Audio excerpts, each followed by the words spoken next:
Hello friends, welcome to my channel. मैं हूं अमन। तो बीमा सखी योजना सीरीज जो चल रही है उसी के अंतर्गत आज की वीडियो करेंगे हम।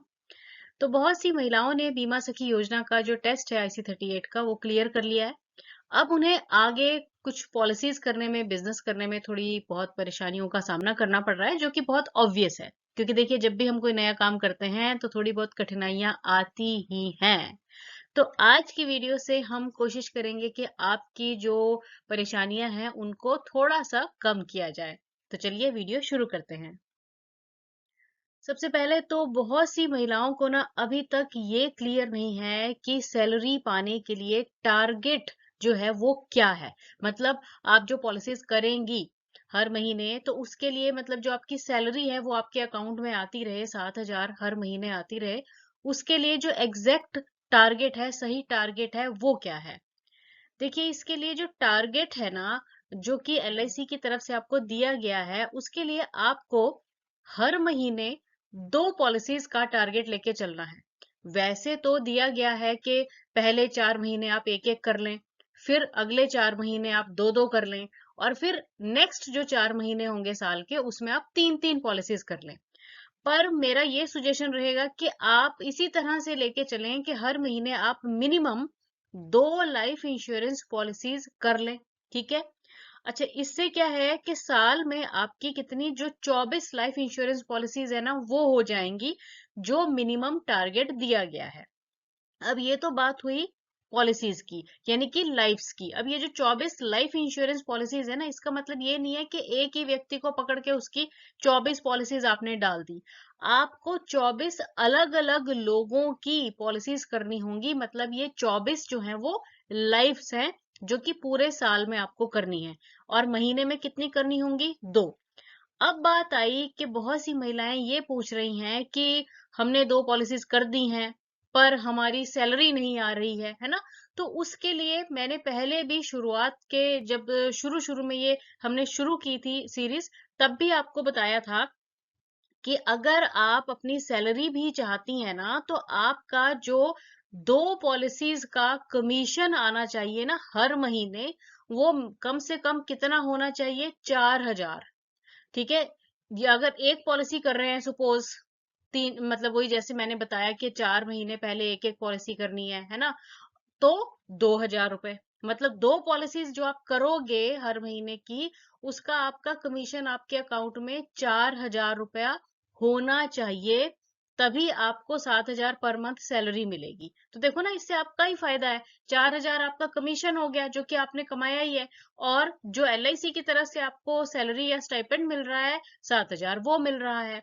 तो इस तरह से आपको ये समझना है कि आपका जो कमीशन आना चाहिए ना हर महीने, वो कितना, कम से कम 4,000 होना ही चाहिए। ठीक है।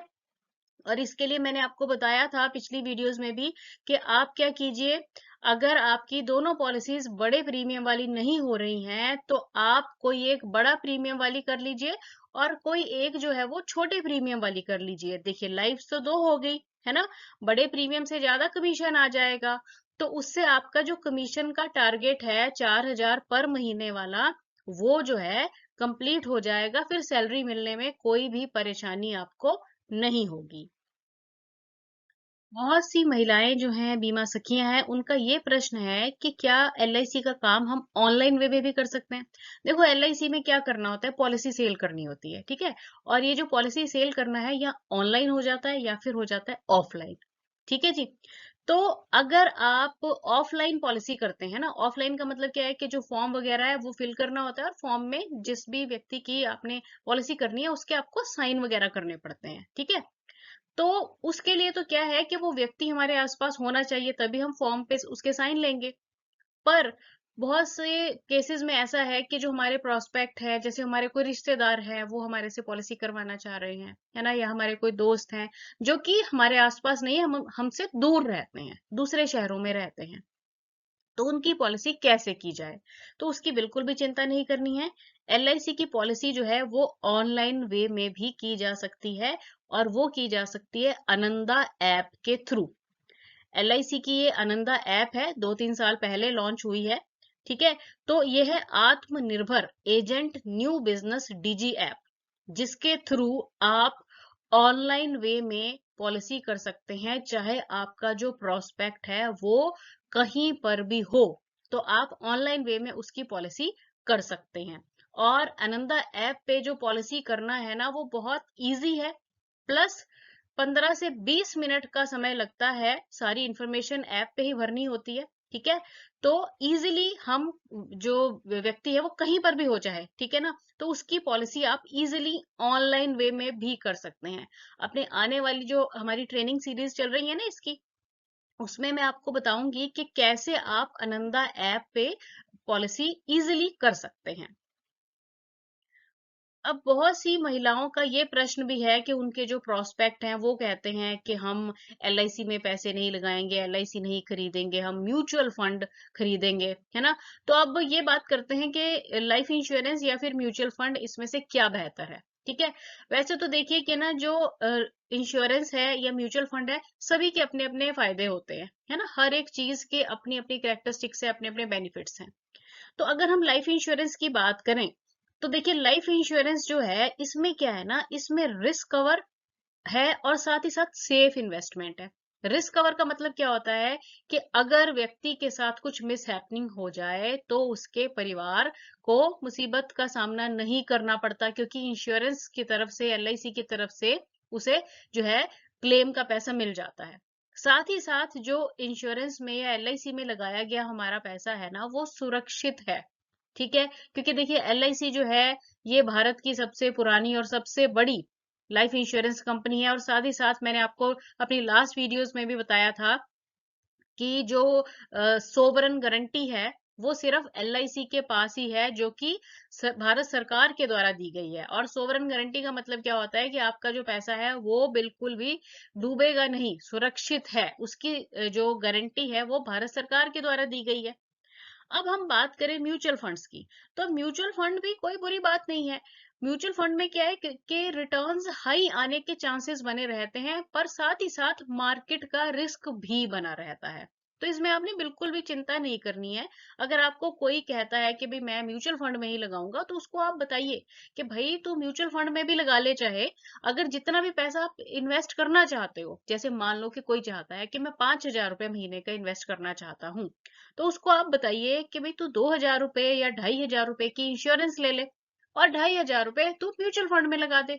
इससे क्या है कि उसका जो रिस्क कवर है वो मेंटेन रहेगा, यानी कि अगर उसके साथ कभी कुछ मिस हैपनिंग हो जाए तो परिवार को जो है क्लेम का पैसा मिल जाएगा।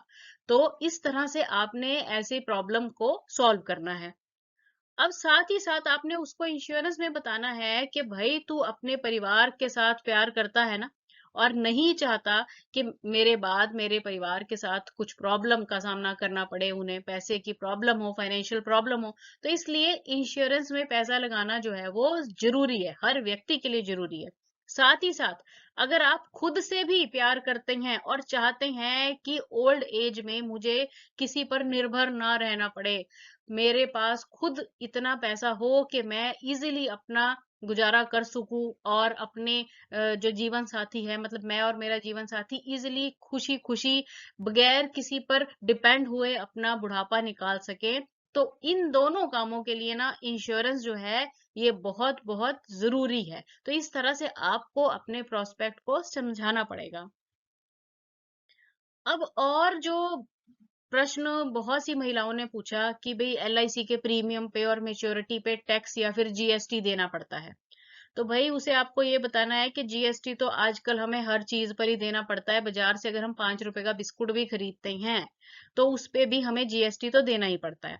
पर देखो कि एलआईसी के प्रीमियम पे हमें जीएसटी तो देना पड़ता है, वो तो है ही, अब उसका कुछ नहीं कर सकते। अब सरकार ने अगर टैक्स लगाया है तो वो तो देना ही पड़ेगा। और साथ ही साथ आपने उसको ये बताना है कि भाई जो आप एलआईसी में प्रीमियम भरते हो ना, उस प्रीमियम से आपको इनकम टैक्स में छूट मिलती है। इनकम टैक्स में छूट मिल रही है किससे? सिर्फ इंश्योरेंस प्रोडक्ट से ही मिल रही है। और साथ ही साथ मेच्योरिटी पे कोई टैक्स नहीं कट रहा है। मेच्योरिटी जो है वो टैक्स फ्री है अंडर सेक्शन 80C। तो ये आप उसको बताओगे तभी उसे समझ आएगा, क्योंकि देखो आप खुद को एजुकेट कीजिए, अपने आप समझिए इन चीजों को, तभी आप अपने प्रोस्पेक्ट को ये सारी बातें जो है वो बता पाएंगे।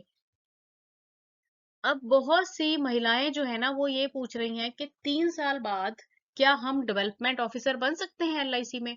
तो देखिए इसका जो आंसर है ना वो बिल्कुल यस है। क्योंकि क्या है कि एलआईसी जो है ना ये कुछ कुछ साल बाद, थोड़े थोड़े साल बाद डेवलपमेंट ऑफिसर, जिसको मतलब स्टार्टिंग में तो डेवलपमेंट नहीं होता है, वो एडीओ की पोस्ट होती है, ठीक है ना। अप्रेंटिस डेवलपमेंट ऑफिसर कहते हैं उसे, ठीक है। मतलब डेवलपमेंट ऑफिसर बन जाते हैं वो 1-2 साल के ड्यूरेशन के बाद, ठीक है ना। तो उसके लिए आपको क्या करना होगा, मतलब अगर आप ये सोच रहे हैं कि मैं एलआईसी में डेवलपमेंट ऑफिसर भी बनूं, तो उसके लिए ना आपको थोड़ा सा काम करना पड़ेगा। अब देखो इसके लिए ना कुछ एलिजिबिलिटी रहती है। एलिजिबिलिटी क्या है कि आपको ना, अगर आपने ग्रेजुएशन नहीं की है तो आप क्या करें, अपना बीमा सखी आप बन गई हैं, तो अगर आपकी अभी ग्रेजुएशन नहीं है तो आप ये कर लें कि साथ साथ तो बीमा सखी का अपना काम करते रहें, और साथ साथ चाहे प्राइवेट वे में ही अपनी ग्रेजुएशन कंप्लीट कर लें, मतलब बीए बीकॉम कुछ भी आप कर रही हैं, बीएससी, तो उसको कंप्लीट कर लें, ठीक है। क्योंकि एडीओ बनने के लिए आपको जो मिनिमम क्वालिफिकेशन की जरूरत रहेगी ना वो होती है ग्रेजुएशन, ठीक है जी। और दूसरी जो एलिजिबिलिटी रहेगी ना वो ये रहेगी कि 3 साल आप सक्सेसफुली अपनी एजेंसी चलाएं, मतलब जो मिनिमम टारगेट रहता है एजेंसी को मेंटेन करने के लिए वो आपको करना है। और अब तो बीमा सखी योजना के अंतर्गत सैलरी का भी है, तो आप ये टारगेट आराम से पूरा करें, ठीक है। तो अगर आपने 3 साल तक अपनी एजेंसी अच्छी तरह से चला ली, साथ में ग्रेजुएशन है, और उसके बाद जब भी एलआईसी एडीओ की रिक्रूटमेंट ड्राइव निकालेगी, अब जैसे मैंने यहाँ पे पिक्चर लगाई हुई है, तो ये 2023 में, और अच्छी खासी इसमें पोस्टें निकली थी, 9000 प्लस पोस्टें इसमें थी, है ना। तो इस तरह से एलआईसी के द्वारा अपनी ये एडीओ की पोस्टें निकाली जाएंगी, तो आप जो है इसमें अप्लाई कर सकते हैं। टेस्ट होगा, और टेस्ट अगर आपने क्वालिफाई कर लिया तो आप इजीली जो है एलआईसी में डेवलपमेंट ऑफिसर की पोस्ट तक इजीली पहुंच सकती हैं, है ना। और अगर आप एजेंट हैं तो एजेंट की जो कैटेगरी रहती है ना वो अलग रहती है, तो आपको उसमें प्रेफरेंस भी मिल जाएगी। तो इस तरह अगर आप चाहती हैं कि मुझे इसमें ग्रो करना है, तो आप इजीली उसके लिए ग्रो भी कर सकती हैं। वीडियो अच्छी लगी है तो चैनल को लाइक शेयर और सब्सक्राइब जरूर कीजिए। और अगर आपके कुछ डाउट्स हैं, क्वेरीज हैं, तो मुझे कमेंट करके जरूर बताइए। Thanks for watching the video.